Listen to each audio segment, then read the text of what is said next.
Est-ce que le Mali et le Burkina Faso sont crédibles lorsqu'ils disent qu'ils vont soutenir le Niger? Donc je vais répondre à deux critiques qu'on leur fait souvent. La première critique, c'est le port. Pas le port, l'animal, le port, l'accès à la mer.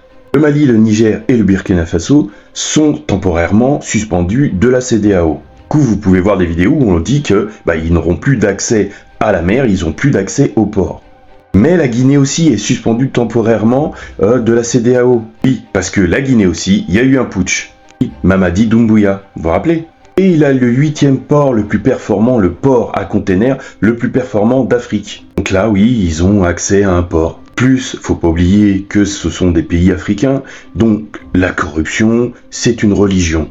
Pas parce que on vous dit non pour votre marchandise que c'est vraiment non pour votre marchandise. En Guinée, il y a un port, ça s'appelle le port de Conakry. Donc vous allez regarder, vous allez sur Google et vous le trouverez. Deuxième critique, c'est sur le plan militaire. C'est par rapport au terrorisme, ce qui est légitime.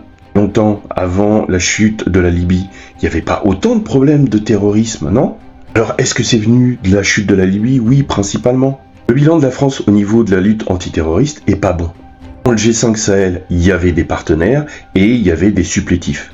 Lorsque les pays africains disaient oui, mais donnez-nous du matériel pour nous défendre, vous vous rappelez la vidéo où ils n'avaient pas de balles et ils étaient en train de s'entraîner, sans balles, c'était un peu pathétique. La France prenait des décisions sans consulter certains pays africains. C'est la mauvaise collaboration de la France avec ces pays qui a foutu la brouille, et c'est le manque de résultats des troupes françaises.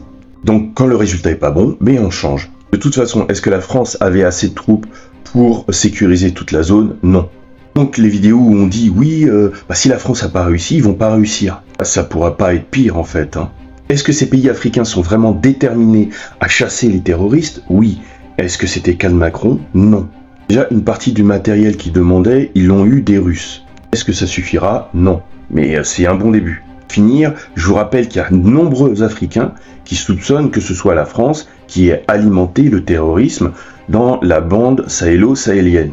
Bien la France qui aidait militairement en fournissant des armes à Al-Nosra en Syrie. Vous vous rappelez?